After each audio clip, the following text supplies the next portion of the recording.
te voir, nous avons soif de toi. Révèle-toi, fais entendre ta voix, Seigneur. Relâche ta gloire, relâche, relâche, relâche ta gloire. Nous voulons te voir, nous avons soif de toi. Révèle-toi, fais entendre ta voix.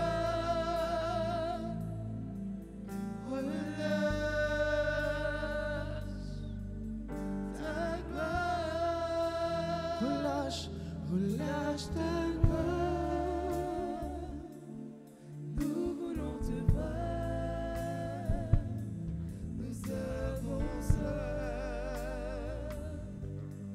de toi. Révèle-toi, révèle-toi, fais entendre ta voix. Relâche,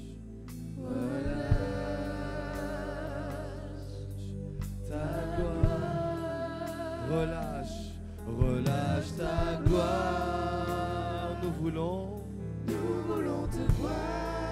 Seigneur, ce matin nous avons soif de toi. C'est Dieu vivant. De toi. Révèle-toi. Seigneur, fais entendre ta voix. Seigneur, sur nos vies, relâche. Plusieurs s'attendent à toi ce matin. Disons-lui encore ce matin, relâche ta gloire. Sur ceux qui s'attendent à toi. Nous voulons te voir. Agis en ce lieu. Nous avons soif Du seul Dieu vivant de ta présence. de toi. Révèle-toi. Révèle-toi. Nous t'en prions ce matin. Fais entendre ta voix. Exerce tes jugements. Relâche ta gloire. Est-ce que tu peux lever la voix avec nous et dire à Dieu que tu as soif de lui et que tu attends à lui ce matin? Seigneur, je m'attends à toi. J'ai tellement soif de toi. J'ai tellement besoin de toi.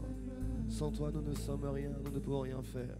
Et ce matin, ma soeur, mon frère, moi-même, nous avons soif de toi, de ta présence. Fais-toi entendre, Seigneur, ce matin. Révèle ta foi, révèle la direction, révèle ce que tu as prévu, notre Dieu. Parle à nos cœurs, parle à nos vies, notre Dieu, ce matin. En cette période où nous cherchons ta face depuis plusieurs jours, nous cherchons ta face pour savoir ce que tu veux faire, ce que tu attends de nous. Nous voulons juste chercher ta face pour nous connecter à ce que toi tu veux faire. Nous ne voulons plus juste faire pour nous, mais nous voulons faire pour toi, notre Dieu. Et notre désir, c'est de te trouver, c'est de rencontrer, notre Dieu, ta volonté. Seigneur, merci de ce que, alors que nous te cherchons, alors que nous soupirons après toi, tu relâches ta gloire, ta Shekinah, ta présence manifeste sur nous. Dans le nom de Jésus, plusieurs ont besoin de toi ce matin. Alors sur la vie de mon frère, de ma soeur qui s'attend à toi, Seigneur, relâche ta gloire. Seigneur, manifeste-la. Manifeste ta Shekinah. Alléluia. Nous avons tellement besoin de toi. Nous avons soif de toi, soif de plus de toi, soif de davantage de toi. Nous ne sommes pas satisfaits de là où nous en sommes. Nous voulons davantage de ta gloire, de ta Shekinah. Et hier matin, tu nous as parlé de relâcher ta gloire, que tu disais, ce matin, tu nous as manifesté cette gloire, cette Shekinah, notre Dieu. Merci, Père, de ce que tu embrasses nos vies pour ce feu que ne pourra s'éteindre. Seigneur, nous t'en prions encore ce matin. Nous voulons encore davantage de ta gloire. En ce jour, davantage de ta gloire, davantage de toi. Seigneur, fais-le, nous t'en prions.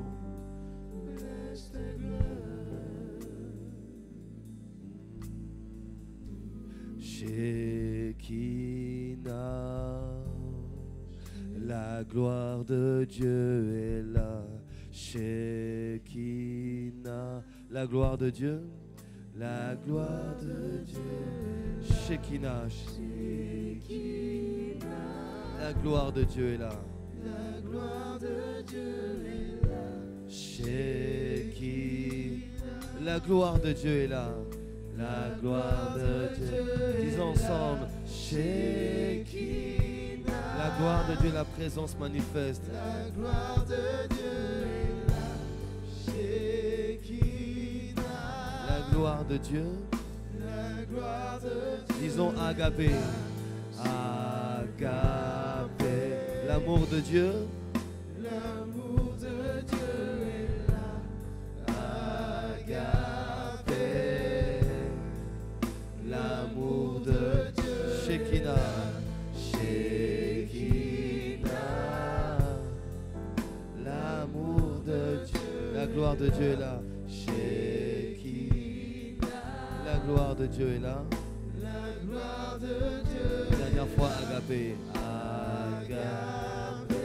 L'amour de Dieu. L'amour de Dieu est là. Agapé. L'amour de Dieu est là. Seigneur, merci pour ta gloire qui est en ce lieu, pour ta Shekinah qui est là. Seigneur, manifeste encore ta gloire par des prodiges, des miracles, par des restaurations, par des guérisons, en manifestant encore ta volonté de paix et non de malheur pour chacun d'entre nous. Seigneur, merci de ce que tu conduis ce temps et ce moment. Merci pour ta magnifique présence. Merci pour l'amour agapé qui est là en ce lieu. Que ton amour encore continue à étreindre nos cœurs et à nous presser de toutes parts. Seigneur, encore viens environner quelqu'un de ton amour. Quelqu'un a besoin de sentir que tu es là, que tu n'as pas lâché, mais qu'au contraire, tu continues à le soutenir, à le porter par la puissance de ton esprit. Seigneur, merci de ce que ce culte est uniquement pour toi et toi seul. Prends, reçois toute l'honneur, reçois toute la gloire. Merci pour ta gloire, merci pour ton amour qui est là ce matin par la présence de ton esprit. Nous avons ainsi prié au nom de Jésus-Christ. Disons ensemble un bon Amen. Amen. Est-ce qu'on peut bénir Dieu ensemble? Gloire à Dieu.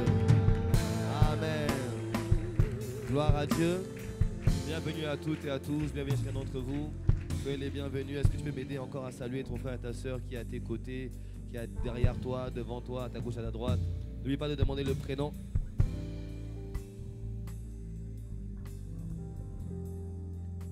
Alléluia.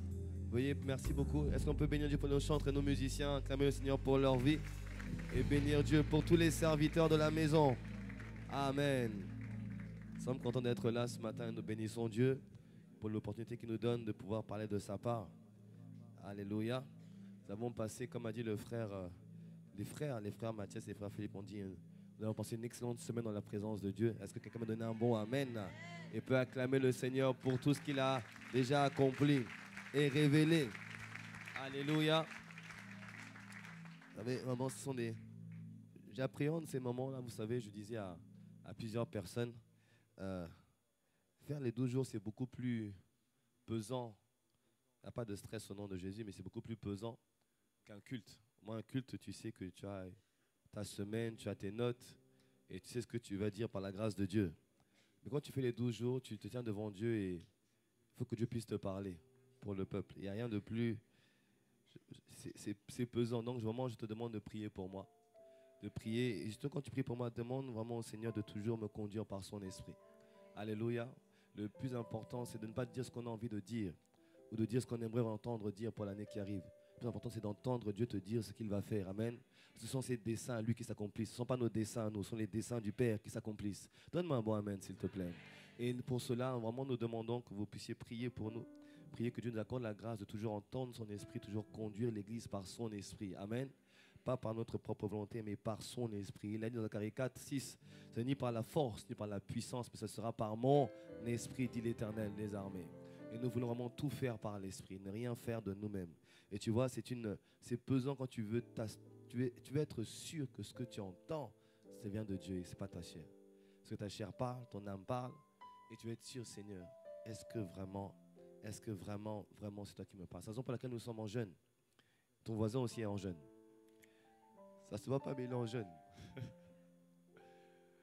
Nous sommes en jeûne parce que nous voulons... Vous savez, le jeûne ne facilite pas la... Le jeûne, en fait, ce que fait le jeûne, il te rend plus sensible à la voix de Dieu. Amen. Le jeûne te rend beaucoup plus sensible à la voix de Dieu. Le jeûne te permet d'être sensible à ce que Dieu est en train de faire. C'est la raison pour laquelle, vraiment, j'encourage chacun encore à... Toi qui n'avez pas encore rejoint le train des jeûneurs, rejoins-le aujourd'hui. Amen. Rejoins le train des jeûneurs.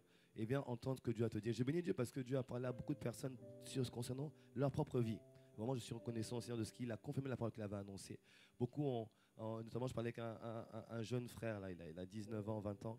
Et dès le lundi, comment Dieu lui parlait, et vendredi soir, il m'a appelé, il m'a envoyé un message en criant: waouh, pasteur, c'est reçu, je sais à quoi tu m'appelles. Je dis: mais gloire à Dieu, gloire à Dieu. Maintenant, commence à travailler, mon frère. Ça commence. Et vraiment, c'est beau de voir comment Dieu parle à chacun et comment chacun entend Dieu lui parler. Rien de plus beau que ça. Amen. Parce que tu dois être dirigé par Dieu lui-même, pas par le pasteur. Donne-moi un bon amen. C'est à Dieu de te conduire dans toutes tes voies. Alléluia. Amen. Et nous bénissons Dieu. Donc vraiment, j'encourage chacun à rejoindre ce wagon, ce que nous sommes en train de faire. Vraiment, je vois la main de Dieu et je vois comment Dieu nous visite chaque soir de manière différente. Chaque chose est différent. Chaque jour, le matin aussi, c'est différent. Et Dieu fait des choses extraordinaires. Vraiment, juste, je bénis Dieu pour ce moment que nous passons ensemble. Amen. Cela est possible parce que nous sommes un peuple qui vient assoiffé de Dieu, qui vient désireux de rencontrer Dieu. Est-ce qu'un assoiffé, un amoureux peut me donner un bon amen? Un amoureux, un assoiffé me donne un bon amen. Nous sommes assoiffés, nous sommes amoureux de Dieu et nous voulons encore voir plus de lui. Nous voulons voir plus de lui et nous serons là encore ce soir à 17h. Et hier, j'avais eu cette pensée de faire un service d'impartition. C'est un service d'impartition, c'est un service où on impose des mains, on transmet des grâces. C'est la base de ce que Paul disait quand il disait aux Corinthiens, dans 2 Corinthiens, je crois. Je disais me rendre vers vous pour vous transmettre quelques grâces. Et j'ai vraiment ressenti à ce désir de transmettre des grâces. Et pendant que j'écoutais le frère Philippe parler, j'ai la conviction de ce qu'il fallait prier sur les appelés. Et certains savent déjà dans quel domaine ils sont appelés, notamment ceux qui sont dans le domaine de l'entrepreneuriat. Et je veux vraiment prendre le temps de prier pour chaque chose que Dieu me mettra à cœur ce soir. Donc ce soir, on commencera à 17h. Priez que Dieu me fortifie, que Dieu restaure ma gorge et qu'il me garde la grâce de pouvoir tenir ferme. Amen. Gloire soit rendue à Dieu. Dernière annonce aussi que je tiens à rappeler. Nous bénissons Dieu pour l'église, pour les frères de l'église adventiste. Ils nous prêtent gracieusement la tente de 2000 places. Mais rendre grâce à Dieu pour ça. Amen. Il nous la laisse gracieusement à disposition. Une tente de 2000 places. Et je rappelle que, en fait, le méga réveillon, vous savez que maintenant, en fait, tout ce que nous faisons, maintenant, nous le faisons pour les âmes. Amen. Les âmes qui sont déjà là, comme toi et comme moi, et ceux qui doivent rejoindre la famille de Dieu. Et donc, ce sera sous forme d'évangélisation. Ce que le frère Philippe a dit, on va tout faire, en même temps, on veut gagner des âmes. Amen. Donc, il y a un spot qui est en train de travailler par la communication avec quelques frères, qui va circuler. C'est déjà très bien, il y a juste quelques corrections à faire, qui va circuler. Et on va faire des sorties. Alors, certainement, préparons-nous pour je vous dirai plus dans la semaine. Peut-être que samedi 23, on fera une sortie. Et la semaine avant l'évangélisation, on fera une sortie pour aller inviter de nombreuses personnes. Parce qu'on veut gagner des âmes encore. Et encourager plusieurs personnes à commencer l'année. Pas avec des bains, des marées, pas avec des pépins dans le truc, ça ne marche pas. Dis à ton frère, ça ne marche pas. Dis-lui, j'ai essayé, ça ne marche pas. Donc toi, tu as essayé. Ah bon? Les pépins dans le portefeuille, ça ne marche pas. Ça a juste sali ton portefeuille, à part ça, ça n'a rien fait de plus. Plante-les dans la terre et au moins tu auras des oranges que tu pourras manger plus tard. Ah, donne-moi un bon amen. Les bains des marées, c'est bon pour la peau, mais à part ça, ça ne fait rien de bon. Donc, viens dans la présence de Dieu le 31 décembre. Venons ensemble adorer le Seigneur, venons ensemble élever le Seigneur et invitons de nouvelles âmes à commencer l'année avec Jésus-Christ. Amen. Ça va être magnifique par la grâce de Dieu. Et, c'est gracieux et. Pas mais, parce que mais ça annule. Et il nous faut pouvoir travailler aussi pour cela. C'est gracieux, mais il faut qu'on puisse travailler. Donc vraiment, on a besoin qu'on se mobilise. Tous les hommes et toutes les femmes sont les bienvenus. À 18h, c'est juste pour Arama, pour préparer les camions. 2 camions qui vont partir et le matin, mais ce n'est pas 5h30, c'est 6h. 6h, parce que c'est après la prière. Amen. On va prier de 5h à 6h et après on ira travailler au stade pour pouvoir faire en sorte que ça aille très vite. Mais je crois que ça ira très vite par la grâce de Dieu. Amen. Et je sais que je peux compter, je sais que plusieurs travaillent, mais soit tu peux te rendre disponible, même une partie de la journée. C'est que c'est toute la journée, mais même si tu peux venir qu'une partie de la journée, viens, tu seras le bienvenu. Et tes bras ne seront pas inutiles, crois-moi. Tu seras le bienvenu. Même une partie de la journée, viens donner un coup de main. Si tu peux venir à 6h, ben, tu es là à 6h. Tu peux venir à plus tard, viens plus tard. Mais nous aurons toujours besoin du concours de tout le monde. Hommes comme femmes. Ils ont dit des bras forts, mais nous avons tous des bras forts au nom de Jésus. Amen. Le Saint-Esprit nous rendra forts. Donc venons nombreux, mais nous avons besoin de préparer ça tous rapidement. Afin que, vous savez, les adventistes ne travaillent pas le vendredi, le samedi et le dimanche. Donc il faut pouvoir faire cela avant. Dis à ton voisin, est-ce qu'on peut compter sur toi? Ne sommes pas te poser la question parce que lui-même il sait que... Mais pose la question, est-ce qu'on peut compter sur toi? Est-ce qu'on peut compter sur... Posez la question. Est-ce qu'on peut compter sur toi? Est-ce qu'on peut compter sur toi? Je ne t'embarrasse pas, je te dis de poser la question à ton voisin. Est-ce qu'on peut compter sur toi? Alléluia. 20 personnes le mardi à 18h et 60 à Dillon. Je sais qu'il a bien répondu, ton voisin, par la grâce de Dieu. Alléluia. Nous sommes contents. Dis-moi la bataille du destin. Encore plus fort, la bataille du destin. Nous bénissons Dieu pour ce message commencé la semaine dernière. Nous avons commencé à parler de la bataille du destin ou encore le combat de la destinée. Dis que moi j'ai une destinée. Dis que plus fort, j'ai une destinée. Et elle est glorieuse. Dis que moi j'ai une destinée. Elle est en Christ. Et elle est glorieuse.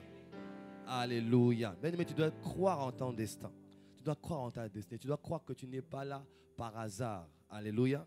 On a parlé la semaine dernière de combien tu es de la valeur importante que tu avais aux yeux de Dieu. Alléluia. Tu as une grande valeur aux yeux de Dieu. N'en doute pas un seul instant. Et ne laisse personne te dire le contraire. Tu as une valeur immense aux yeux de Dieu. Alléluia. Donne-moi un bon amen, Église. Je te parle de ta valeur. Tu aurais dû me crier un bon amen. C'est vrai, car c'est la parole de Dieu. J'ai une grande valeur. Il a dit, je suis une créature si merveilleuse. Alléluia. Alors, est-ce qu'une créature si merveilleuse peut me donner un bon amen? Un amen de joie, un amen de victoire, un amen de foi. Amen. Je suis une créature si merveilleuse. C'est ce que tu es. Psaume 8, il a fait de toi, ce n'est fait de peu que tu sois comme Dieu. Psaume 8, de peu et tu serais comme lui. De peu, mais heureusement. De peu. Mais si Dieu est déjà, il soit tu es de peu inférieur à lui. Waouh, quelle est ta valeur? Quelle est la gloire qui est sur ta vie? Quelle est la valeur que tu as aux yeux de Dieu? Oh là là, donne-moi un bon amen, je continue. Alléluia. Nous avons dit que chaque être humain a été créé avec un but précis. Chaque être humain a été créé avec un but précis. La Bible dit dans le Proverbe 16, verset 4, l'Éternel a tout fait pour un but, même le méchant pour le jour du malheur. Alors, je tiens à préciser, Dieu n'a pas créé des hommes bons et des hommes méchants. Dieu a créé des hommes. Il a dit qu'on a créé l'homme, il a dit que c'était très bon. C'est l'homme qui est devenu méchant par le péché. Dieu n'a pas créé le méchant. L'homme est devenu méchant par le péché. C'est comme ce passage aussi dans Proverbe, je crois, on dit que Dieu a fait le pauvre et le riche se rencontrent. Et Dieu les a fait tous les deux. Ce n'est pas que Dieu a créé des pauvres et créé des riches, non. Dieu a créé des hommes, certains sont devenus pauvres, certains sont devenus riches. Alléluia. Donne-moi un bon amen. Mais tout a été fait pour un but. Et la Bible dit d'ailleurs que Dieu ne peut pas plus créer le méchant vu que Dieu a fait l'homme à son image et à sa ressemblance. Est-ce qu'il est méchant? Bien sûr que non. Bien sûr que non. Alléluia. Mais l'homme est devenu méchant à cause du péché. Et nous avons dit à chacun que tu as une destinée. Ça veut dire qu'il y a des choses que ton histoire, Dieu l'a déjà planifiée. Dieu a prévu des choses pour toi et pour moi. Dieu a établi un destin pour toi. Dieu a établi une destinée pour toi. Dieu a établi des choses qui t'attendent. Elles attendent que tu arrives. Tu vois, dans le psaume 139, verset 16, le psaume 139, verset 16, c'est le psaume avec lequel nous avons également commencé les 12 jours, nous dit, quand je n'étais qu'une masse informe, tes yeux me voyaient. Et sur ton livre étaient tous inscrits les jours qui m'étaient destinés avant qu'aucun d'eux existât. Cela veut dire quoi? Avant que l'année arrive, Dieu sait déjà ce qu'il m'a appelé à faire. Il y a un livre que Dieu a écrit. Il dit, mon fils, ma fille, voilà ce que j'ai prévu pour toi. Voilà ce qui est planifié pour toi. Voilà ce que je voudrais que tu accomplisses.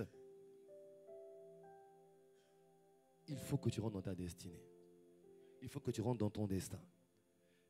C'est tellement important. Et nous avons expliqué une chose, c'était qu'il était très dur à cause du péché, qui dans sa racine même veut dire passer à côté.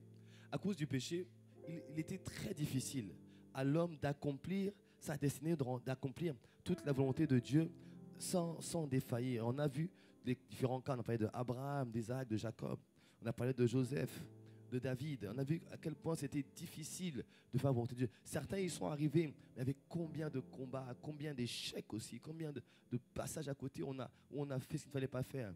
Mais Dieu a fait grâce.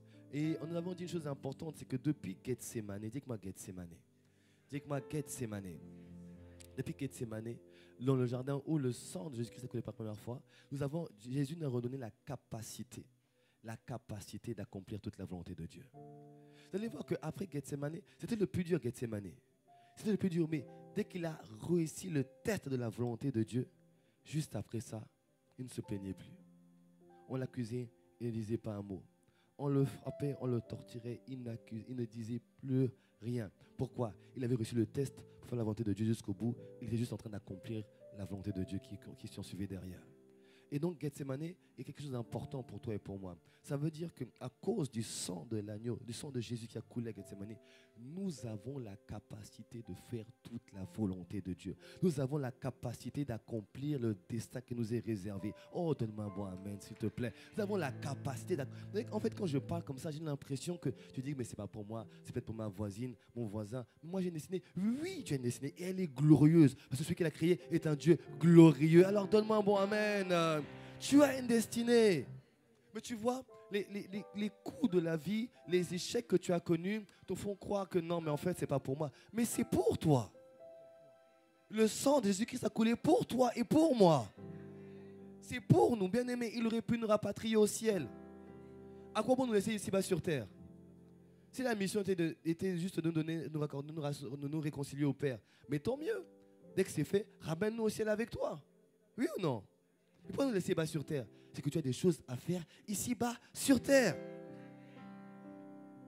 Ne laisse pas les mensonges du diable te tromper. S'il a permis que tu respires encore, que tu aies toujours le souffle de vie, c'est que tu as des choses encore à accomplir de la part du Seigneur. Ne doute pas un seul instant de cela. Ne doute pas un seul instant de cela. N'aie aucun doute sur le fait que tu es un choix de Dieu.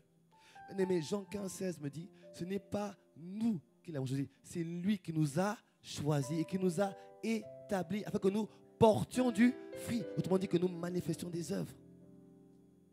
Et que ces œuvres demeurent. Donc, il t'a choisi. Bien-aimé, il ne s'est pas trompé. Vous savez, qui a fait le PS? Bon, vous dites, tout le monde a fait l'école en principe en enfance. Et en cours de PS, quand on faisait des sports collectifs, souvent le professeur de PS prenez les 2 meilleurs de la classe, c'est ça? On ne te choisissait jamais, toi, je sais. Mais dis-moi, non, mais conteste-moi. Oh Jésus, oh là là, Seigneur. On prenait les 2 meilleurs de la classe. On prenait par exemple mon frère Philippe, viens vers mon frère Philippe, et mon frère Philippe aussi. Voilà, les 2 meilleurs de la classe. Peut-être que c'est peut-être pas vrai, mais bon, Dieu restaure toutes choses. Et en EPS, on prenait les 2 meilleurs de la classe. Pourquoi on faisait ça? On disait aux 2 meilleurs, maintenant, faites les équipes afin que les équipes soient équitables. Donc chacun prenait les meilleurs, c'est ça. Chacun prenait les meilleurs pour pouvoir avoir la meilleure équipe et pour pouvoir gagner. D'accord? Pourquoi on prenait les meilleurs? Pour avoir la meilleure équipe. Pourquoi? Pour pouvoir gagner. Donc chacun appelait, on ne va pas appeler les gens ici, mais bon, sinon on ne va pas finir ce culte. Mais chacun choisissait une personne, si tu me suis. Amen, parce que tu vas avoir la meilleure équipe possible pour gagner. Quand Dieu a fait son équipe, c'était pour gagner aussi.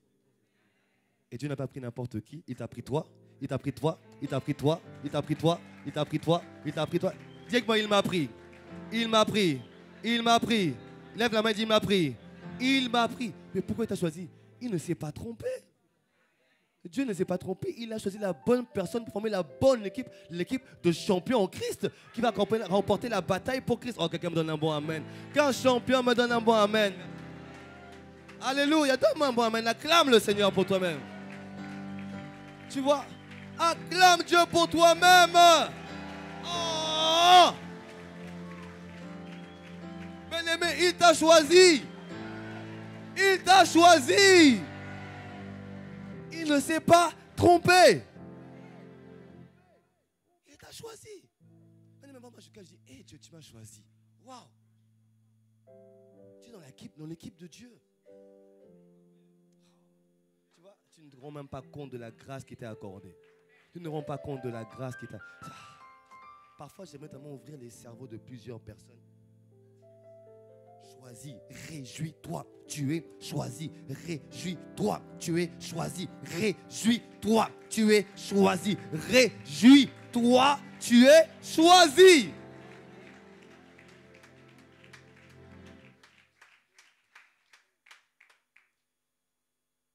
Pas à me réjouir, oui, parce que tu n'es pas dans le plan de Dieu. Eh oui. Mais il a un plan pour toi n'empêche. Et à cause de l'œuvre de Christ à la croix, tu peux accomplir ce plan. Dans Hébreux 13 au verset 20 à 21. Hébreux 13, verset 20 à 21, il est écrit que le Dieu de paix, qui a ramené d'entre les morts le grand pasteur des brebis par le sang d'une alliance éternelle, notre Seigneur Jésus, vous rende capable de toute bonne œuvre pour l'accomplissement de sa volonté. Qui te rend capable? Le Dieu de paix. Comment il le fait? Par le sang de Jésus. Il te rend capable de toute bonne œuvre pour l'accomplissement de sa volonté et fasse en vous ce qui lui est agréable par Jésus-Christ, auquel soit la gloire au siècle et des siècles. Ça veut dire qu'à cause du sang de Jésus, Dieu le Père m'a rendu capable d'accomplir toute sa volonté. Et non seulement j'accomplis sa volonté, mais en même temps je le suis agréable par Jésus-Christ. Parce que j'aurais pu accomplir sa volonté et être rejeté à la fin, comme Pharaon. Non, non seulement je vais accomplir toute sa volonté et en plus je lui serai agréable jusqu'au bout de la course. Je resterai agréable à Dieu par Christ mon Seigneur et mon Sauveur. Alléluia. C'est ça le partage que nous avons. C'est ça notre espérance, de faire toute sa volonté tout en lui étant agréable. Alléluia. Tu peux le faire. Et quand tu es venu en Christ, il y a des bonnes œuvres qui t'attendent, que tu dois accomplir. Éphésiens 2:10 nous dit, car nous sommes son ouvrage, ayant été créés en Jésus-Christ pour de bonnes œuvres que Dieu a préparées d'avance afin que nous les pratiquions. Donc notre Dieu a tout fait. Il a créé ta destinée, il a créé ton destin, il a tout fait. Maintenant, ce qu'il attend, c'est que toi, tu rentres dedans. Parce que beaucoup de personnes, vous savez, je vais t'expliquer. Il y a beaucoup de gens qui tu n'as pas de résultats parce que tu travailles à tes propres ambitions. Dieu n'est pas là pour exaucer tes ambitions. Je répète, Dieu n'est pas là pour exaucer tes ambitions. Dieu a un dessein, un plan qu'il a lui-même créé. Dieu est Dieu, c'est le roi et le chef de tout l'univers. C'est lui qui a tout créé. Et tout existe par lui, pour lui et en lui. Alléluia. Tout est par lui, pour lui et en lui. Donc, il a des choses qu'il a prévues pour toi. Et ce qu'il va accomplir, c'est sa destinée. Ce ne sont pas tes ambitions personnelles. Tu as des ambitions personnelles, très bien. Mais ce sont tes propres forces qui vont accomplir tes ambitions personnelles. Or, Dieu, il te rend capable d'accomplir sa volonté. Ça veut dire quoi? Ça veut dire que quand je suis dans le plan de Dieu, je ne transpire plus. Pourquoi? Parce que c'est sa capacité qui devient ma capacité. C'est sa capacité qui devient ma capacité. Ce sont ses possibilités qui deviennent mes possibilités. Moi, ce que j'ai à faire, c'est de chercher à rester connecté à lui dans la prière, dans la communion et dans l'intimité. Pour savoir qu'est-ce que Dieu attend que je fasse. Mais en fait, c'est sa capacité qui devient ma capacité. C'est la raison pour laquelle, quand tu travailles pour Dieu, tu n'arrives pas à t'enorgueillir parce que tu sais que ce que tu as fait, s'il n'avait pas été lui, tu ne l'aurais pas fait. C'est la raison pour laquelle ceux qui travaillent dans le couloir de Dieu sont rarement orgueilleux. Ceux qui travaillent dans les plans de Dieu ne peuvent pas s'enorgueillir. Ils n'arrivent pas à s'enorgueillir parce qu'ils savent qu'en fait, c'est pas que tu termines, tu dis waouh, j'ai vu la main de Dieu. À chaque fois que tu fais quelque chose, tu dis waouh, Dieu, tu as fait ça, tu es fort. Et tu es tellement conscient que c'est lui qui te rend capable de faire les choses. Et tu ne peux pas t'enorgueillir. Quand quelqu'un s'enorgueille, j'ai fait ci, j'ai fait ça, il est dans les affaires. Laisse-le. Il seulement dit que Dieu est compassion de lui. La vérité est la suivante. Quand tu es dans le plan de Dieu, c'est pas qu'il n'y a pas d'adversité. Mais en fait, il y a des choses que Dieu fait par toi. Mais tu sens que c'est lui qui l'a fait. Ton effort, toi, c'est de le chercher sa face. C'est l'effort que tu fais, c'est de chercher la face de Dieu. Et le reste, il te rend capable. Alléluia. Pourquoi est-ce si important? Ce matin, je vais vous parler de pourquoi est-ce si important de rentrer dans pourquoi est-ce si important de rentrer dans sa destinée? Pourquoi est-ce si important d'accomplir le plan de Dieu pour sa vie? Pourquoi est-ce si important d'accomplir, de répondre à l'appel de Dieu? Pourquoi est-ce si important de répondre à l'appel que Dieu a établi sur ma vie? Pourquoi est-ce si important? Premièrement, je l'ai déjà dit tout à l'heure, parce que l'épanouissement et la paix dont tu as besoin est associé à l'accomplissement des plans de Dieu. Jérémie 29, verset 11. Car je connais les projets que j'ai formés sur vous, dit l'Éternel, projets de paix et non de malheur, afin de vous donner un avenir et de l'espérance. Bien-aimé, la paix dont tu as besoin. Je ne te parle pas de la paix d'un travail. Non, je te parle d'une paix qui surpasse toute forme d'esprit. Une paix qui est permanente. Où au sein du feu, tu es en paix. Au sein des combats, tu es en paix. Quand ça ne va pas, tu restes en paix. Parce que tu sais que... En fait, que Dieu est avec toi, tu fais son plan. Et surtout, c'est sa paix qui met en toi. C'est une paix, tu vois, et tu as besoin de ça. Parce que le but de l'ennemi, c'est de bombarder ton âme. Une âme troublée ne reçoit rien et n'ira nulle part. Une âme troublée, je répète, ne recevra rien et n'ira nulle part.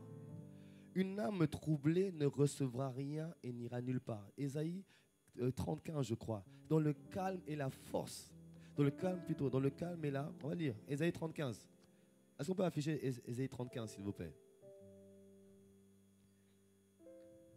Le Saint d'Israël. Allons-y. Dans la tranquillité et le repos, que sera votre salut, la suite du verset, dans le calme et la confiance, que sera votre force.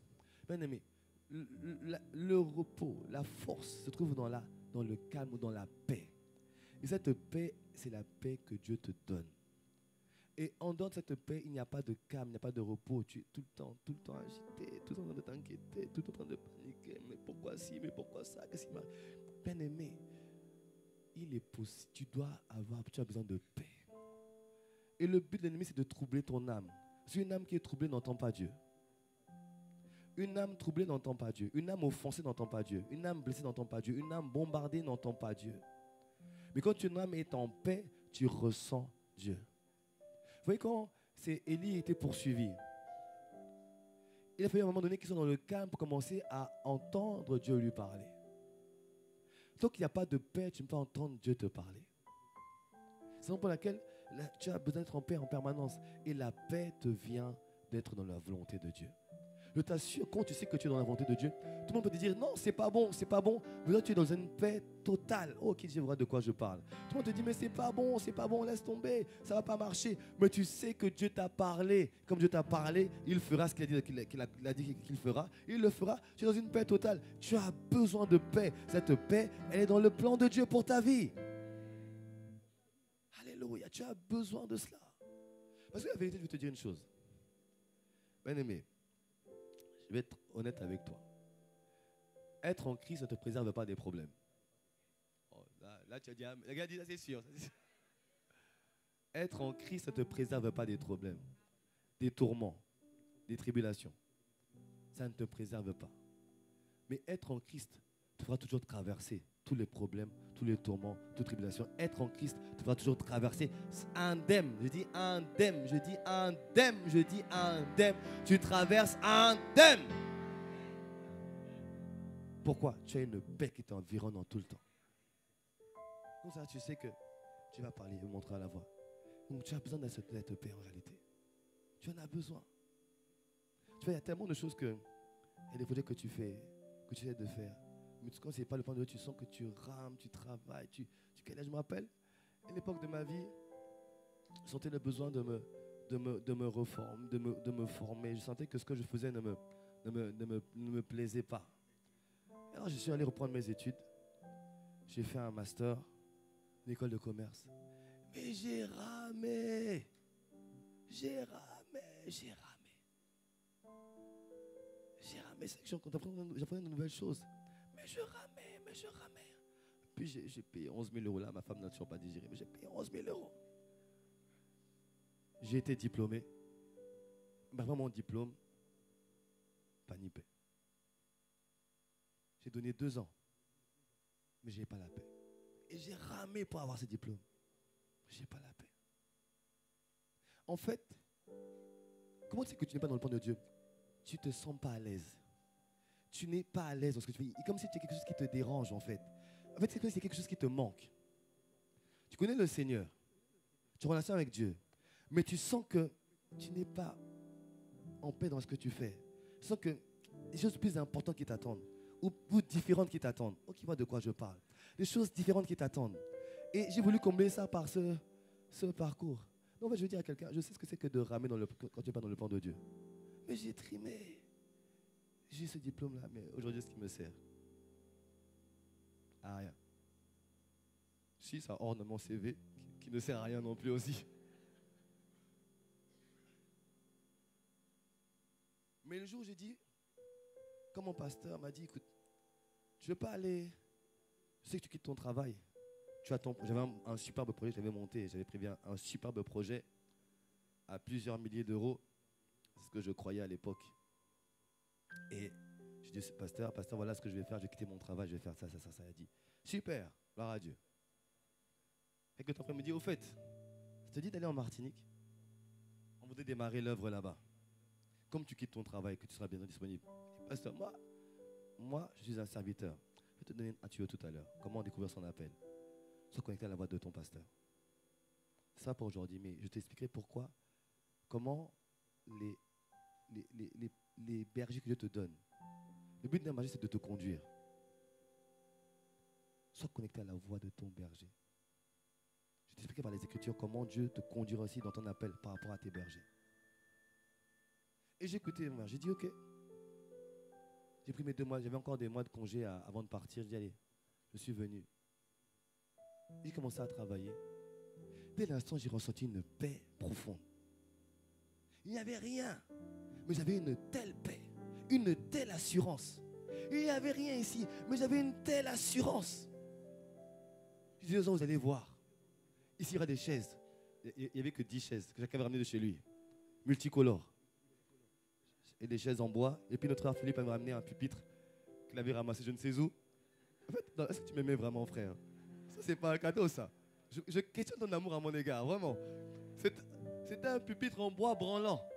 Et il y avait un frère en dessous qui tenait le pupitre pendant que je prêchais. Je dis, ce frère m'aime vraiment. Mais aujourd'hui, il est là, il m'aime vraiment. Amen.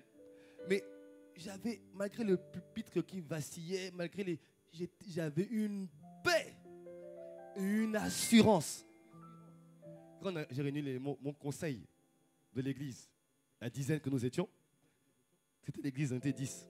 J'ai dit, bon, toi tu vas faire ça, toi tu vas faire ça, toi tu vas faire ça. En fait, on aurait pu faire tout nous-mêmes, mais... Et non, toi tu vas faire ça, et toi il va faire ça. Bientôt les gens vont venir, on va faire ci, on va faire ça, on va faire ça. Et je leur disais, je leur parlais. Ils me regardaient, je crois qu'ils disaient amen. Ils disaient, ah, ce pasteur-là, il est jeune, il ne connaît pas encore la vie. Mais j'avais une telle paix, une telle assurance. Parce que je savais que j'étais en train de faire quelque chose dans le couloir de ma destinée. Et quand il a fallu repartir, parce que je senti juste faire 6 mois et repartir, et ça me dit, bon, tu repars. Mais moi, j'ai juste dit que tu fais ça et tu repartais. Hein. Il dit, non, je vais poursuivre parce que Mais en fait, je sentais que j'avais une telle paix en faisant ça. J'avais une telle paix. Et je te dis que tout ce qu'on a traversé depuis, il est temps de tension, mais il y a toujours cette paix de Dieu qui est derrière. Et je vois comment Dieu fait les choses aujourd'hui. Et quand je vois ce que je vois aujourd'hui, je ne peux même pas m'enorgueillir, je sais seulement que c'est Dieu qui m'a rendu capable de faire ça. Là, tu me suis. Mais ça, cette paix, cet épanouissement, cette joie que tu as te lever. Parfois, tu viens, vous savez, hier, j'ai fini la prière à 21h30. J'ai eu une réunion d'autres prières derrière. J'ai fait la prière matin à 6h. Je vais faire un mariage au Carbet. J'ai fait la prière le culte, j'ai fait la prière le soir. J'ai pas dormi la nuit quasiment. Je suis là ce matin. Je suis épanoui, je suis en paix d'être là. Pourquoi? Je fais ce pourquoi Dieu m'a appelé, parler à son peuple, transmettre l'information, transmettre la vie à son peuple. Bien aimé, quand tu es dans le couloir de ta destinée, même les heures ne comptent pas. Je prie que tu connaisses ça. Je prie que tu rentres dedans. Je prie que tu rentres dans ton appel. Je prie que tu rentres dans le couloir de ta destinée. Parce que quand tu es dans ton couloir, les heures ne comptent pas. Tu es en paix. Parfois, ton corps est las, mais toi, tu es dans une joie à l'intérieur de toi. Tu as une paix, tu as une... Waouh! Moi, je ne comprends pas quand je te vois le dimanche matin comme ça. Cause toujours, tu m'intéresses. Bien aimé, j'ai dormi 2 heures, mais je suis dans une telle joie. J'ai envie de me réjouir, de danser, de sauter. Pourquoi? Parce que je suis dans ce que Dieu m'a appelé à faire. Aïe, aïe. Oh, aïe, aïe. Bien aimé, c'est là, pasteur n'est pas un appel. Être pasteur n'est pas un appel. L'appel que j'ai, c'est de guérir le peuple de Dieu. C'est l'appel que j'ai reçu. Ce n'est pas être pasteur. Je peux le faire à différents rôles. Si tu me suis. Je peux le faire de différentes manières.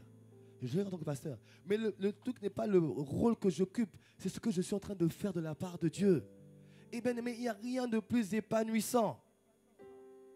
Et ce soir, on va faire 3 cultes. Et je sais que je vais être là à 17h. Et je serai en forme. Pourquoi? La grâce de Dieu me tient. Je suis dans son couloir. Sa paix me rend fort. Dans le calme, et bien comment sera votre force? Je prie que tu rentres dans ton couloir. Je prie que tu rentres dans ton couloir. Je prie le Seigneur qu'il te fasse entrer dans ton couloir. Il n'y a rien de plus beau que de faire ce pourquoi tu as été façonné. Deuxièmement, une récompense est associée à l'accomplissement de l'appel de Dieu. Premièrement, je te dis que la paix et l'épanouissement sont associés à ça. Mais deuxièmement, tu as une récompense. Dis-moi une récompense. Philippiens 3,14.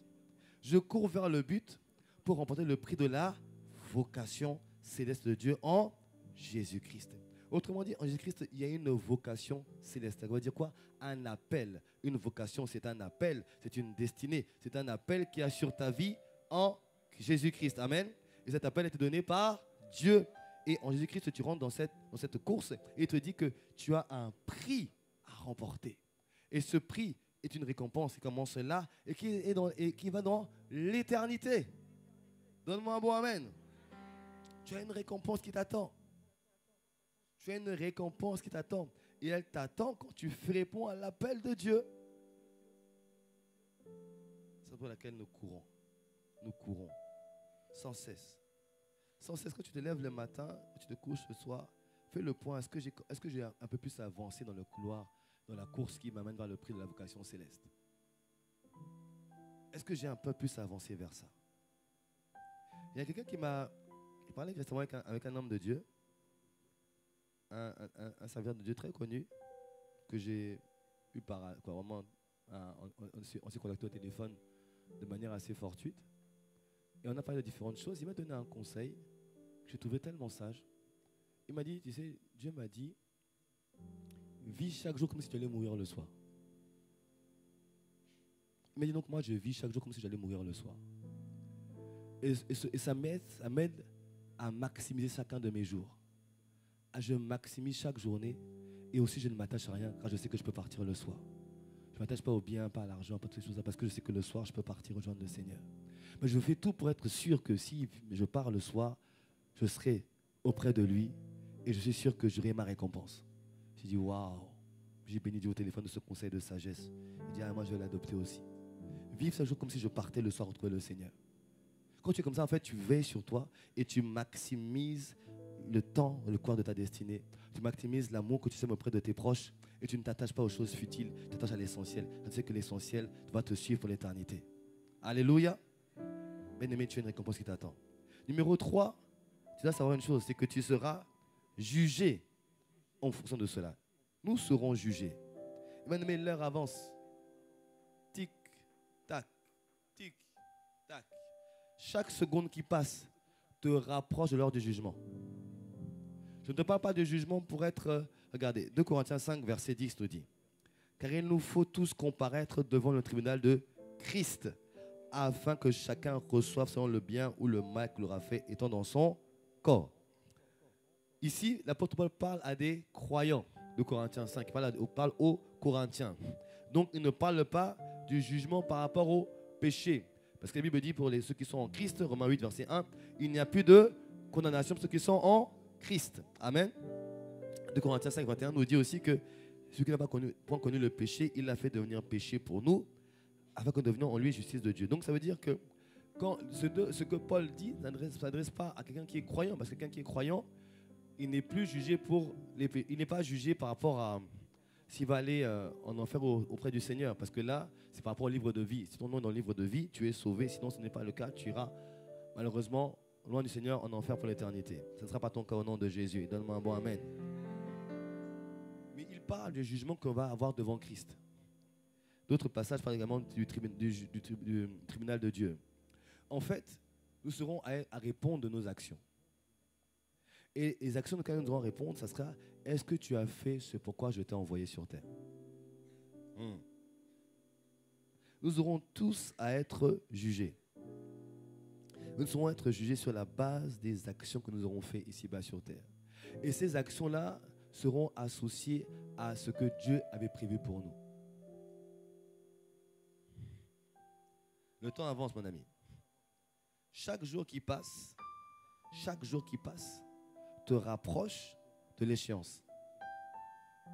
Ne néglige pas ça. Même dire rachetez le temps. Rachetez le temps. Chaque jour, chaque heure, chaque minute qui passe, là pendant que je suis en train de te prêcher, le temps nous rapproche de ce temps de jugement. On doit accompagner devant Christ et dire voilà. Mais c'est pour ça que tu vois, je ne m'occupe pas trop des affaires des autres.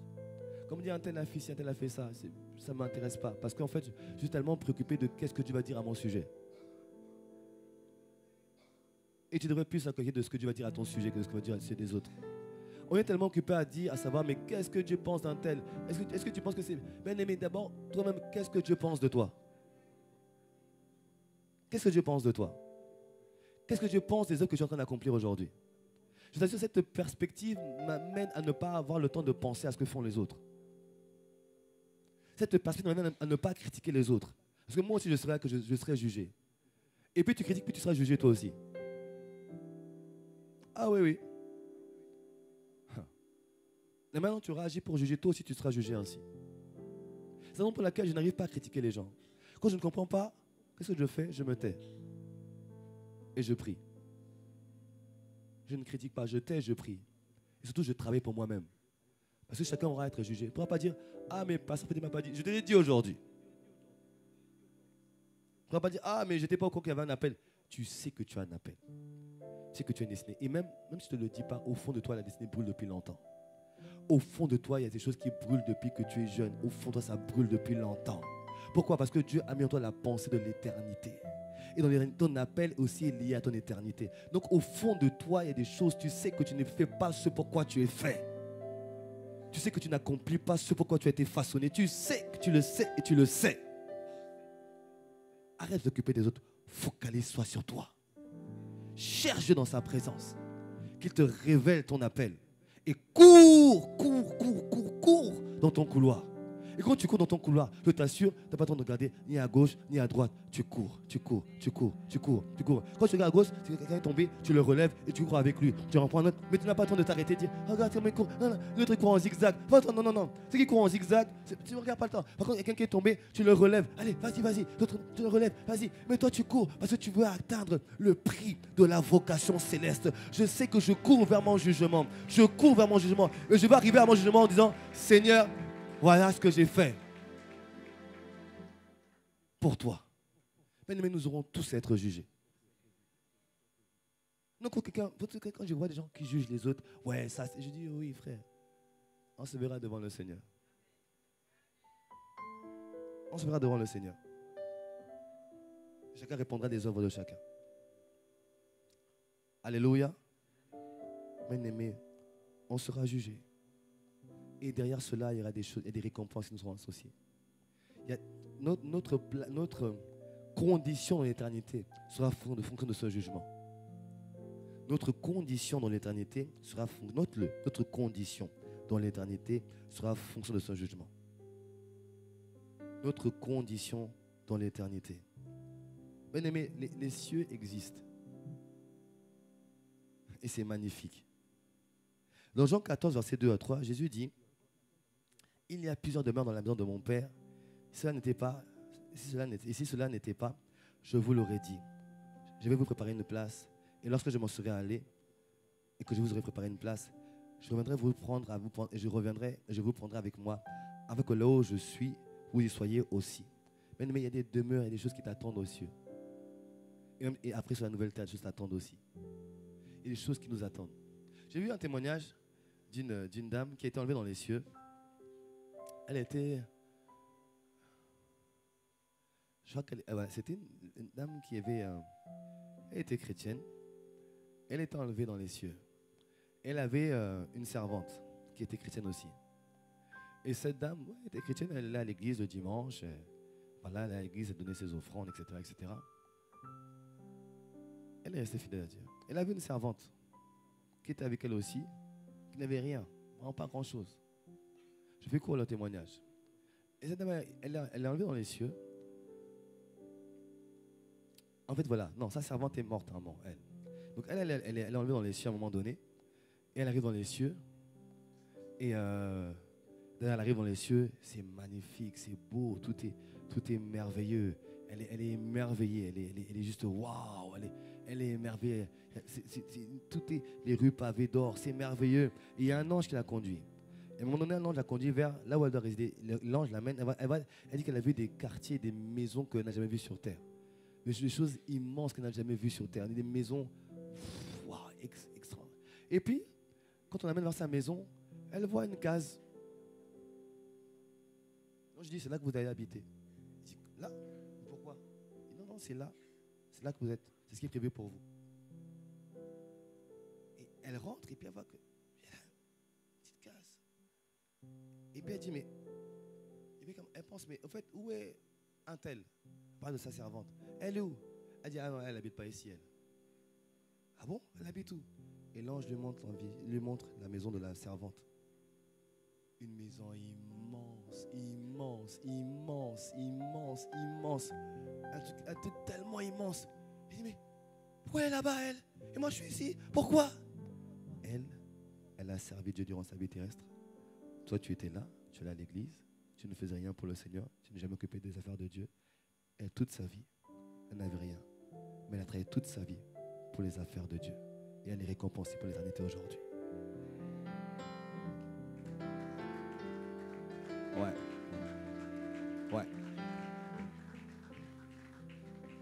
Le plus important, c'est pas ce que nous aurons ici, ce que nous aurons dans l'éternité. Parce que ici, ça dure maximum 80 ans. Allez, si tu es bon, 120. Et c'est terminé. Or là-bas, c'est au siècle et des siècles. Même si je ne veux pas bâtir de maison ici, je m'assurerai que mon château fort au ciel m'attend. Pour l'éternité. Bien aimé, et ça, c'est fonction de ma capacité à répondre à l'appel de Dieu. C'est bien moi d'avoir plein de maisons. Je ne suis pas contre ça. Hein. Je ne suis pas contre ça. Pas du tout, au contraire. Non, pas du tout. Je ne suis pas contre ça. Mais à quoi bon d'avoir un patrimoine immense sur terre si je n'ai rien au ciel? Je ne suis pas contre le fait de se bâtir un patrimoine terrestre. Je n'ai rien contre ça parce qu'il faut laisser un homme de bien laisse un héritage aux enfants de ses enfants. Amen. Donc tu dois laisser des héritages aux enfants de tes enfants. Donne-moi un bon amen. Donne-moi un bon amen. Un homme de bien laisse un héritage aux enfants de ses enfants. Donc tu dois te battre pour laisser un héritage aux enfants de tes enfants. Mais bats-toi aussi avant tout pour bâtir ta vie dans l'éternité. Et ça, c'est associé à ta capacité à répondre à l'appel de Dieu.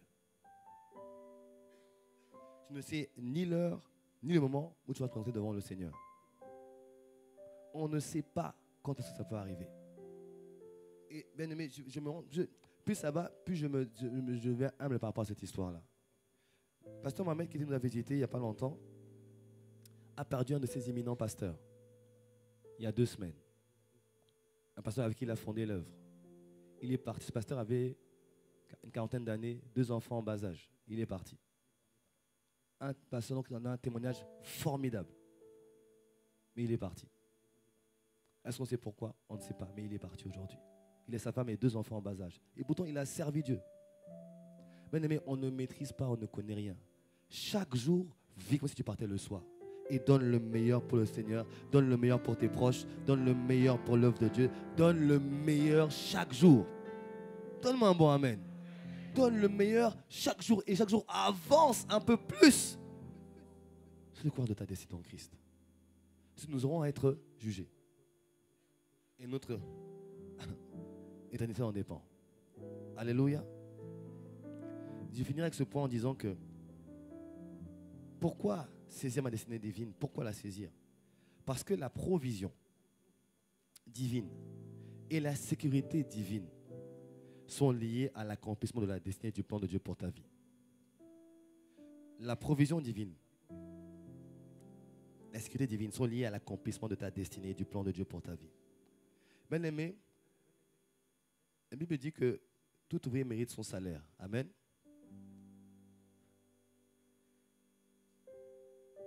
Tout ouvrier mérite le salaire qu'il a fait.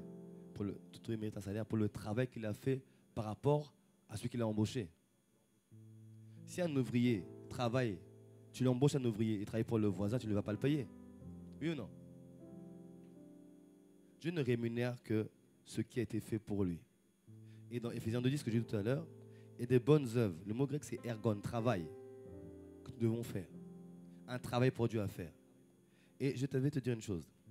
Quand quelqu'un t'emploie, on emploie un ouvrier, il lui donne les outils pour pouvoir travailler.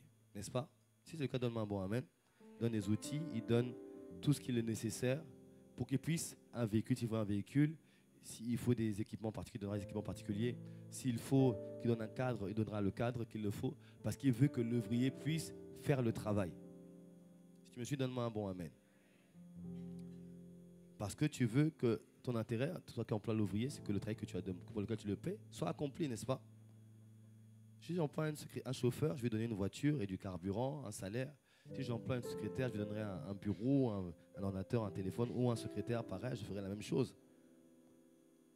Les moyens que tu as dans le travail que tu fais aujourd'hui sont fonction de ton employeur. Les moyens que tu as, le salaire, les capacités que tu as, sont fonction de l'employeur qui t'a embauché. Alléluia. Tout ce que tu as est fonction de qui t'a embauché. Bien-aimé.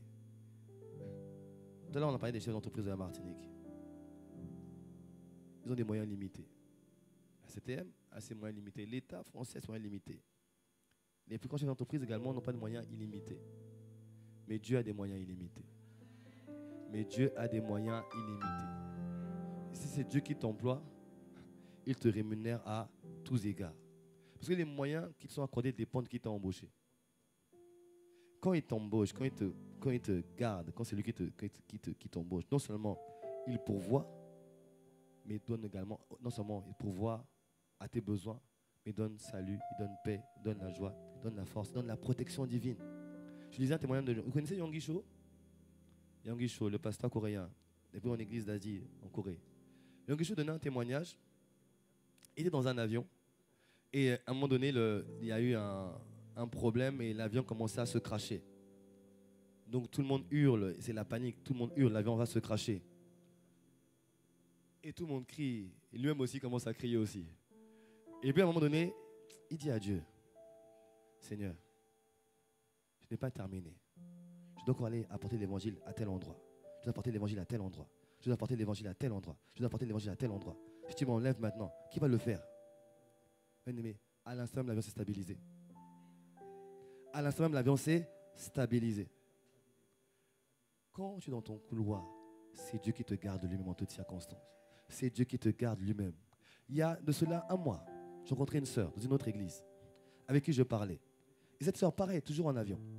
Cette sœur, pareil, c'est quelqu'un qui s'est cheminé avec Dieu depuis plusieurs années, mais à chaque fois, elle rétrograde, elle tombe, elle reprend avec Dieu, elle arrête, elle reprend avec Dieu.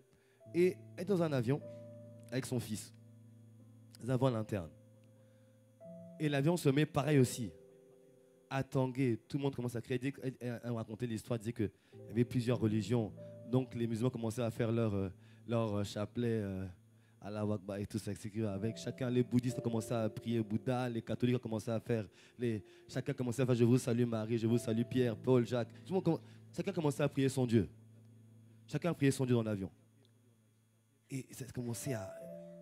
Et elle commence à dire à Dieu, Seigneur, cette fois-ci, je te jure que cette fois-ci, je vais te servir. Parce qu'à plusieurs reprises, Dieu l'avait appelé.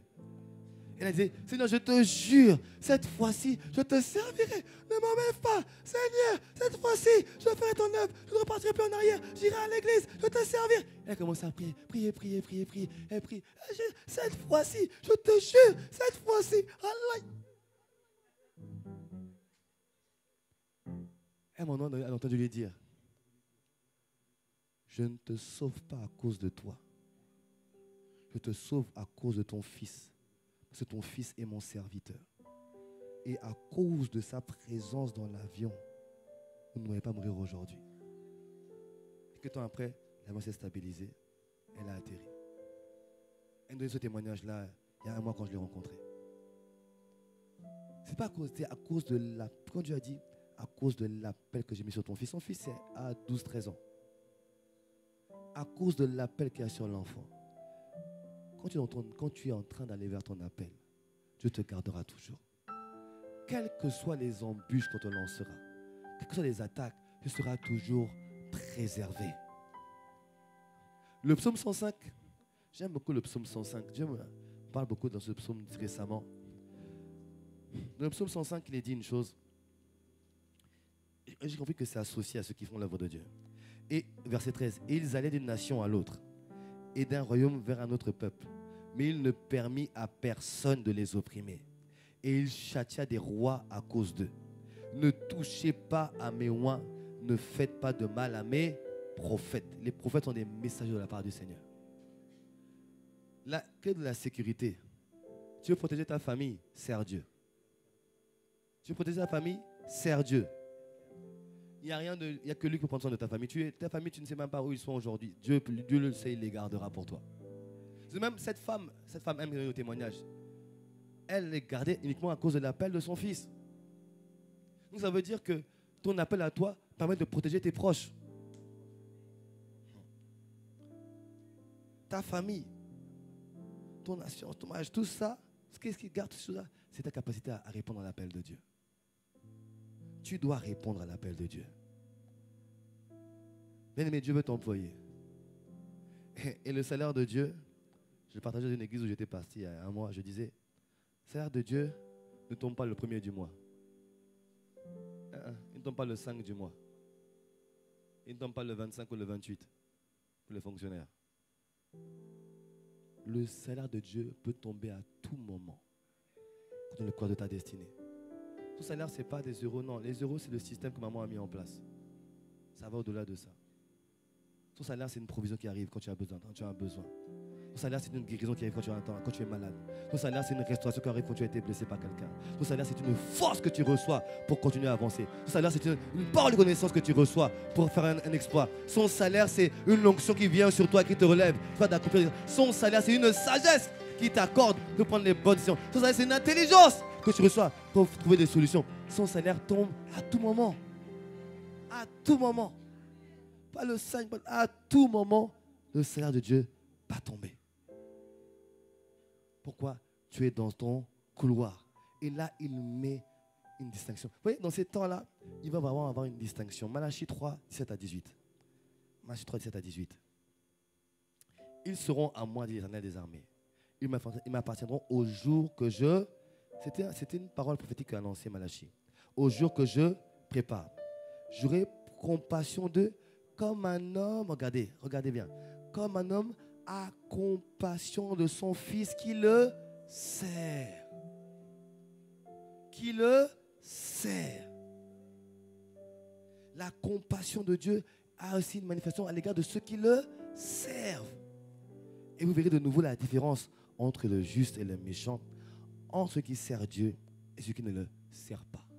Mais il va y avoir de plus en plus de distinction entre ceux qui servent Dieu et ceux qui ne le servent pas. Ne jalouse pas ton frère, ne jalouse pas ta soeur. Tu n'as pas idée de comment elle sert Dieu. Tu ne sais pas de comment elle sert Dieu. Ne cherche pas à... Non. Toi-même, mets-toi au service du Seigneur. Parce qu'il y a un temps, et ce temps est arrivé, où Dieu est en train de distinguer. Dieu est en train de mettre une distinction. Là, je parle de manière prophétique. Dieu est en train de distinguer ceux qui le servent et ceux qui ne le servent pas. Et cette distinction se voit à l'œil nu. Ce n'est pas uniquement des choses matérielles, mais il y a des grâces et des choses qui sont sur des personnes que Dieu met à part, les distingue. Et on fait des lumières, il fait des lumières aux yeux des autres, ceux qui le servent. Il veut les distinguer. Pourquoi? Il veut maintenant éclairer plusieurs personnes afin qu'ils deviennent une lumière pour les nations. Il est temps que tu deviennes une lumière pour les nations. Le Seigneur, dans ces temps de la fin, qu'est-ce qu'il est en train de faire? Il est en train de distinguer ceux qui ont décidé de le servir. Il va les distinguer et les positionner. La position n'est pas une position fonctionnelle ou un travail. Non, c'est une position spirituelle. C'est une position que tu occupes qui fait que même les gens se tournent vers toi pour venir te demander des conseils et venir te... Pourquoi? Tu as une position spirituelle qu'il est en train de mettre à part. Il te distingue. Pourquoi? Il fait de toi une lumière. Pourquoi? Pour que par toi, les gens soient attirés par la véritable lumière. La véritable lumière, c'est Christ et c'est lui la véritable lumière. Mais il passe par une autre lumière pour attirer vers la véritable lumière. Il passe par une autre lumière pour attirer vers la véritable lumière. Il passe par une autre lumière pour attirer vers la véritable lumière. Et il veut te faire de toi une lumière dans ta génération. Afin que par toi, d'autres soient attirés à la véritable lumière. Et Christ est la véritable lumière qui éclaire tous les hommes dans le monde. Et ce temps est arrivé. Nous sommes dans ce temps où Dieu veut distinguer. Sans même faire d'efforts, les gens viennent vers toi. Viennent vers toi pour dire, quelque chose m'arrive. Les gens vont venir se connecter à toi parce qu'en fait, ils vont sentir que tu es distingué. Et le temps est arrivé de la distinction. Bien-aimé, je te dis, les temps que nous sommes en train de vivre, il y a des choses miraculeuses qui vont t'accompagner au quotidien. Pourquoi? Dieu veut te distinguer. Il y a des choses que tu ne vas pas comprendre. Mais pourquoi telle chose m'arrive? Pourquoi telle chose m'arrive? Mais en fait, tu n'as pas compris. Il a dit, j'aurai compassion comme un père a compassion, pas de tous les fils, pas de tous les fils, pas de tous les fils, des fils qui le serrent.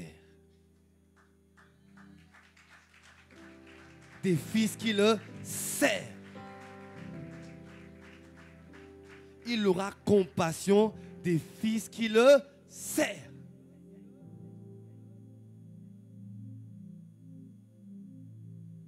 Regardez-moi. Regardez-moi. Il arrive un temps. Ce temps, c'est maintenant. Je me rends compte d'une chose. L'ennemi, il y a une urgence spirituelle. L'ennemi est déchaîné comme jamais. L'ennemi est déchaîné comme jamais. Il lui reste très peu de temps. Il veut emmener le maximum avec lui. Dieu aussi veut sauver le maximum. Et pour sauver le maximum, Dieu doit passer par des hommes, des témoins. Des témoins. Dieu cherche des témoins. Dieu cherche des témoins. Des témoins qui vont positionner. Écoute-moi bien. Ce que je te dis, écoute-moi bien. Ce n'est pas une position dans ton travail. Ce n'est pas une position d'autorité sociale. Ça peut être associé à ça.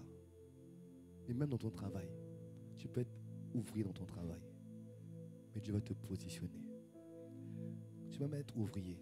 Mais quand tu es distingué, même en tant qu'ouvrier, tu ne vis pas comme un ouvrier.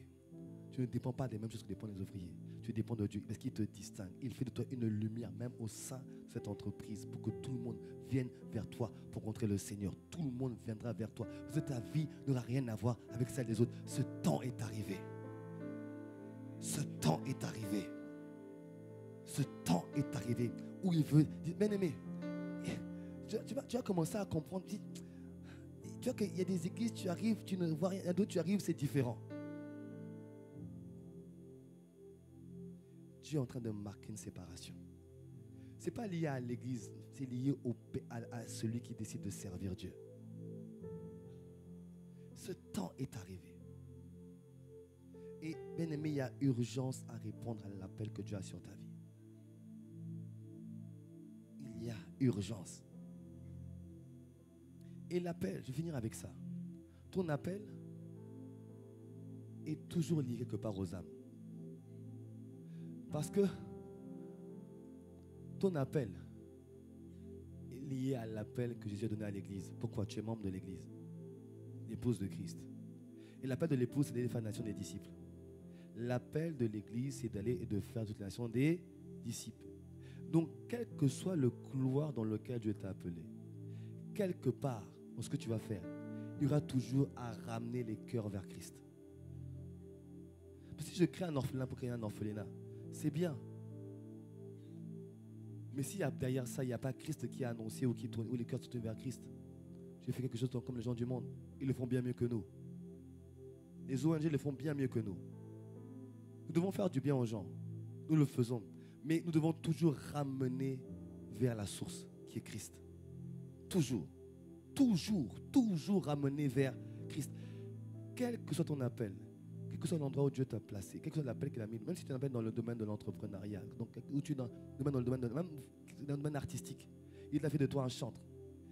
Si par le chant que tu fais, les cœurs ne se tournent pas vers Christ, il y a un problème.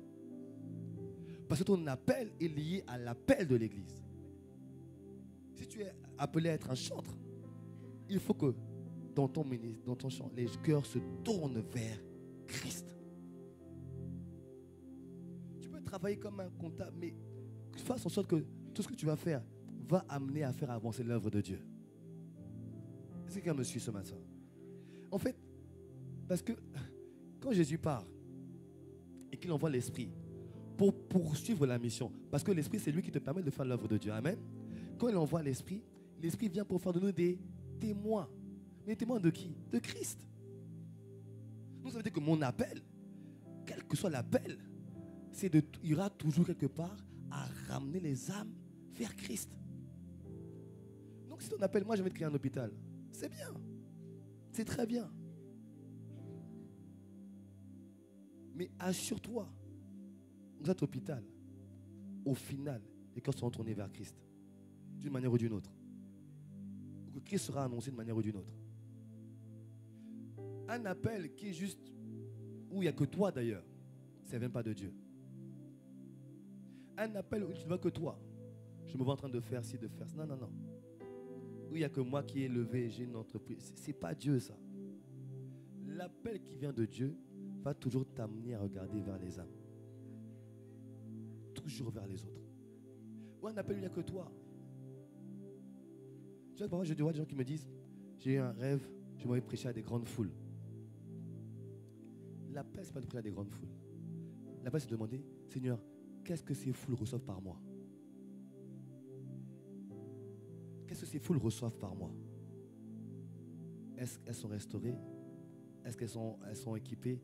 Qu'est-ce qu'elles reçoivent par moi? Le but n'est pas de te voir, toi, prêcher aux foules. Non. L'appel, c'est qu'est-ce qu'ils doivent recevoir au travers de moi? Tu es appelé à être un témoin. J'aime bien Jean 1, 6 à 7. Il y eut un homme envoyé de Dieu. Et son nom était Jean. Il vint pour servir de témoin. Pour rendre témoignage à qui? Rendre témoignage à la? Afin que tous crussent par lui. Qui est témoin? Qui est témoin ce matin? Qui était appelé à être un témoin? Qui a été appelé à être un témoin? Oh, alléluia. Regarde ce qu'on demande aux témoins.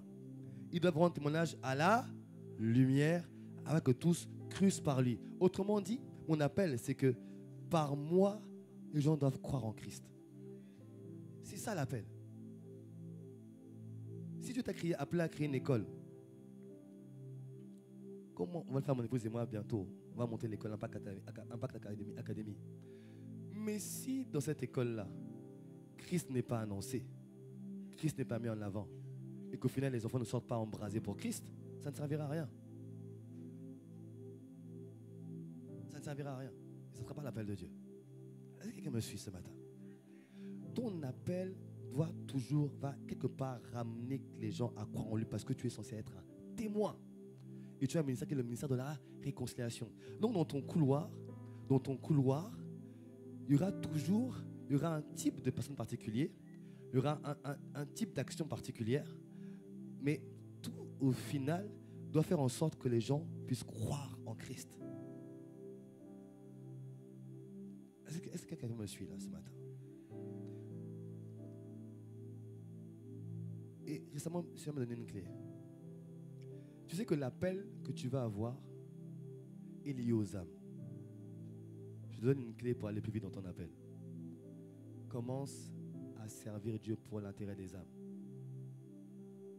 Parce que ça veut dire que tu commences déjà à répondre à ton appel. Et quand tu es dans cette disposition-là, qu'est-ce qu'il fait? Il va te réorienter dans ton bon couloir. Parce qu'en fait, ton appel est lié, il y a un champ missionnaire. Il y a un type d'âme pour qui tu es préparé en fait. Il y a un type de personne pour qui Dieu t'a façonné. Il y a un type de personne pour qui Dieu t'a préparé. Il y a un type de personne vers qui tu vas t'envoyer. Est-ce que tu me suis? Parfois, on ne le sait pas encore.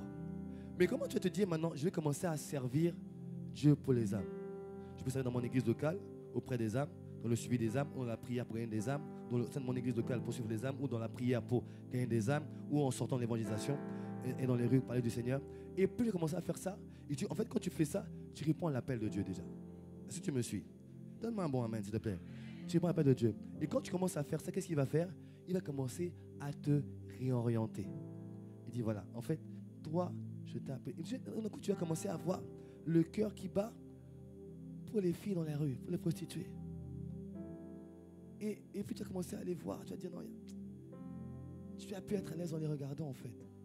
Et tu auras à cœur d'aller les voir et de leur amener des traités, et de parler avec elles, et de faire des choses pour les faire sortir.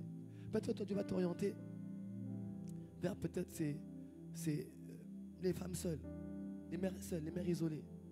Et tu vas commencer à faire quelque chose pour elles. Et tu vas mettre un programme en place pour leur bien-être. Parce que Jésus faisait une chose. La Bible dit que Jésus allait dans le lieu, il faisait du bien et après il guérissait. Acte 10, 38. Il faisait du bien et il... Donc tu as commencé d'abord à faire du bien à ces personnes-là. Et après, c'est de les libérer de l'emprise. En fait, après, il va t'orienter de plus en plus pour les amener à Christ. Est-ce que tu me suis? Il y a des types d'activités ou des domaines d'activités où tu peux te positionner. Par exemple, mon frère Lionel a été positionné. Si on me parle de toi, tu as été positionné. Là où tu es positionné. Ne te trompe pas pourquoi tu es là. Tu es positionné. Par toi, les âmes de celle-là où tu t'as placé vont être gagnées et sauvées. Il t'a positionné comme une lumière. C'est une lumière qui brille dans cet endroit-là. Et tu n'as pas idée de l'éclat que tu as reçu de la part du Seigneur. Comment seulement ouvrir la bouche et laisser ce que Dieu a à dire à travers de toi, toucher les cœurs. Parce que tu es positionné pour ça. Il va t'emmener encore plus loin, mais très haut. Tu te vois très très haut, très très haut. Mais le but derrière ça, c'est que tu dois faire du bien à beaucoup de personnes. Tu dois faire du bien à beaucoup de personnes. Et beaucoup seront sauvés. Cet endroit, je vois des endroits où les gens auront des endroits pour prier le Seigneur, là où tu travailles. Bien-aimé, le Seigneur est dans une saison de distinction. Le Seigneur est c'est la saison de distinction. Dieu va distinguer plusieurs personnes. Réponds à l'appel de Dieu. Cherche à te connecter avec ta destinée. Dimanche prochain, on ne parlera pas de ça. On reprendra en janvier. Je parlerai des obstacles à la destinée. Mais dès à présent, crie à Dieu. Seigneur, révèle-moi à quoi tu m'appelles. Et en même temps, commence à travailler pour le Seigneur. Commence à faire le ministère de la... Parce que ton ministère est lié au ministère de la réconciliation. Il y a un premier ministère, c'est le ministère de la réconciliation. Et tous les ministères découlent de ce ministère-là. Mais tous les ministères internes sont connectés au ministère de la réconciliation que nous avons reçu dans 2 Corinthiens 5, 18 à 20. Tous sont connectés au ministère de la réconciliation. Est-ce que tu me suis? Est-ce que tu me suis? Donc, dans mon ministère, je dois répondre à l'appel du premier ministère, qui est celui de la réconciliation. Et à mon appel de témoin. Donc, dans tout ce que je fais, en attendant, commence déjà à parler de Dieu. Commence déjà à travailler pour gagner les âmes. Commence à prier pour gagner les âmes. Commence à sortir à parler de Jésus. Commence déjà à fermer les autres. Commence à faire du bien aux autres. Et au fur et à mesure, il va te préciser dans quel champ il t'a établi. Parce que les récompenses sont liées au fait de travailler dans ton champ. Mais quand le Seigneur voit que tu as déjà reçu son fardeau, alors il te précisera ton fardeau. Lionel, tu serais une bénédiction économique pour ce pays. Tu serais une bénédiction économique pour ce pays. Tu serais une bénédiction économique pour ce pays. Dans 10 ans, note ça. Dans 10 ans, à la même période, dans 10 ans, tu serais une référence économique dans ce pays. Les autorités politiques de ce pays te consulteront. Les autorités économiques te consulteront. Dans 10 ans, il faudra une autorité dans ce pays.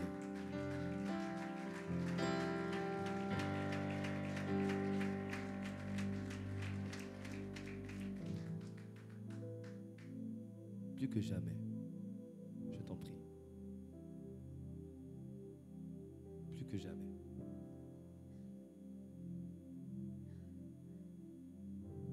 que dans ce pays d'ailleurs.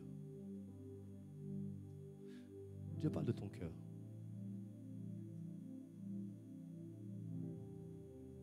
Il aime ton cœur. Il aime le cœur que tu as. Garde ce cœur-là. Garde-le pur. Cette année qui arrive, beaucoup de gens viendront vers toi pour te détourner. Il y aura plusieurs personnes qui vont venir pour t'écarter. Prie Dieu pour discerner qui Dieu a envoyé vers toi, qui n'est pas envoyé par Dieu. Demandez toujours qui t'a envoyé pour ne pas te tromper. Mais il aime le cœur que tu as. Il a fait ce cœur que tu as. C'est pas qu'il t'a choisi pour t'élever comme ça. Tu serais une autorité non seulement dans ce pays, mais dans cette région, tu serais une autorité. Tu dois être appelé pour être consulté à l'extérieur. Alléluia.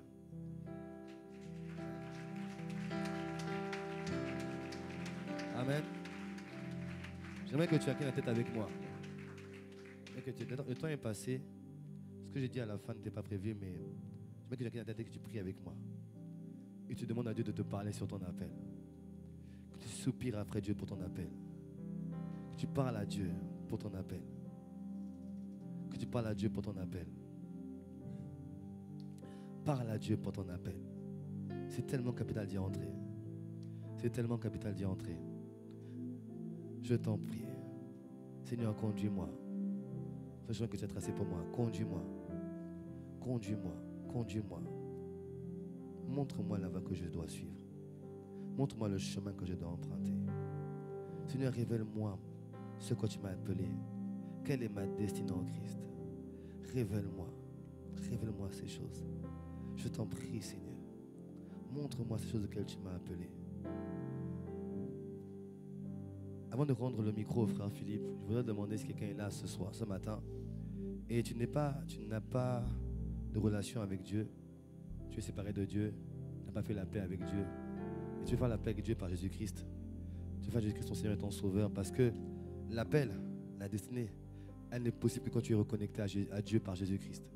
Donc si tu es là ce matin, que tu veux donner ton cœur à Jésus, pour toi aussi vivre ce que je viens de parler, est-ce que tu peux lever la main là où tu es? Je vais prier avec toi. Et tu lèves un peu et dire, moi je veux ce Jésus, car je veux entrer dans mon couloir. Je veux répondre à mon appel, à ma destinée. Si tu es là, j'aimerais que tu lèves la main, que je puisse prier avec toi. Que je puisse prier avec toi. Si tout le monde est là, vous êtes tous sauvés, gloire à Dieu. Je prie que le Seigneur vous donne dans votre couloir, dans votre destinée. Je prie que Dieu vous révèle la paix qu'il y a sur votre vie. Cette semaine encore, nous allons venir ce soir pour prier encore à 17h. Nous serons là toute la semaine encore. Je t'invite à ne pas manquer ces rendez-vous de prière, où Dieu parlera d'une manière ou d'une autre. Et où Dieu t'équipera pour que tu accomplisses sa mission l'année qui arrive. Demeurez grandement bénis. Nous avons ainsi prié au nom de Jésus. Amen.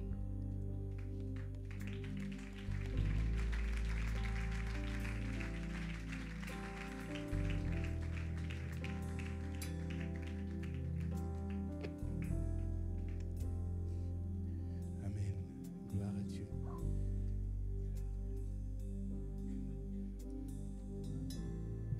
Juste vous rappeler que vous pouvez commander le message du jour au format et puis à la librairie. Si vous n'avez pas pu vous donner vos offrandes et vos dîmes ce matin durant le culte, une hôtesse se tiendra à la sortie avec un panier pour les recueillir. Et puis le ministère des Ressources humaines vous rappelle qu'il recrute des aides. L'aide est un assistant impliqué dans le développement de l'Église. Sa mission sera de renforcer les équipes, notamment celles de la restauration logistique et la sécurité pour le méga réveillon. Amen. Amen. Si vous avez besoin de soutien dans la prière, des frères et sœurs se tiennent à votre disposition à la fin de culte. Donc, pour le premier culte et le deuxième ce matin, c'est Philippe.